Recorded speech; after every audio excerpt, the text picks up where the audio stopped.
हरे कृष्णा दोस्तों, श्रीमद् भागवत गीता यथार्थीता स्वामी अर्गरानंद कृत अध्याय 1 श्लोक 34। आचार्य पित्र पुत्रास्तथैव च पितामह मातुला ससुरा पौत्रा श्याला संबंधिस्तदा। इस युद्ध में आचार्य, ताऊ, चाचे, लड़के और इसी प्रकार दादा, मामा, ससुर, पोते, साले तथा समस्त संबंधी ही हैं। एतान हन्तुमिच्छामि घन्तोऽपि मधुसूदन अपि तैर्लोक्यराजस्य हेतो किम नु महि कृते। हे मधुसूदन, मुझे मारने पे भी अथवा तीनों लोक के राज के लिए भी मैं इन सबको मारना नहीं चाहता। फिर पृथ्वी के लिए कहना ही क्या है। 18 अक्षौहिणी सेना में अर्जुन को अपना परिवार ही दिखाई पड़ा। इतने अधिक स्वजन वास्तव में क्या है।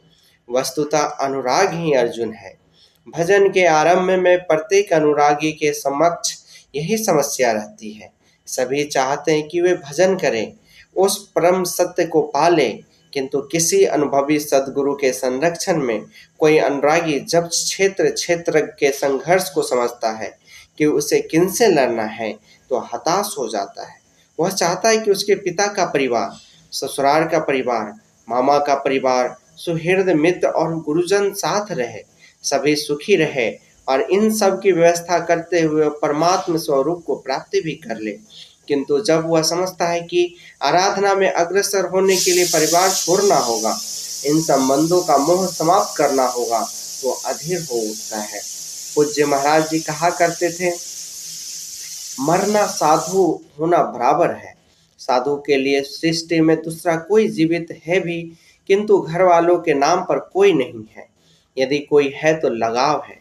मोह समाप्त कहाँ हुआ।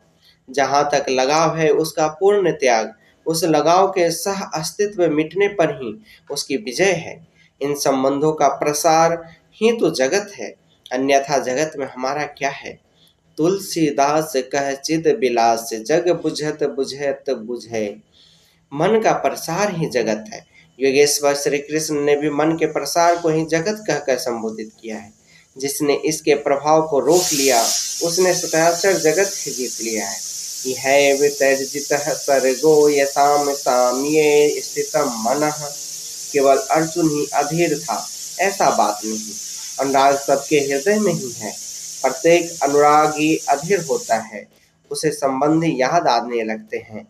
पहले वह सोचता है कि भजन से कुछ लाभ होगा तो ये सब सुखी होंगे, इनके साथ रहकर उसे भोगेंगे। जब ये साथ ही नहीं रहेंगे तो सुख लेकर क्या करेंगे। अर्जुन की दृष्टि राज्य सुख तक ही सीमित थी। वह त्रिलोकी के साम्राज्य को ही सुख की पराकाष्ठा समझता था। इसके आगे भी कोई सत्य है, इसकी जानकारी अर्जुन को अभी तक नहीं है।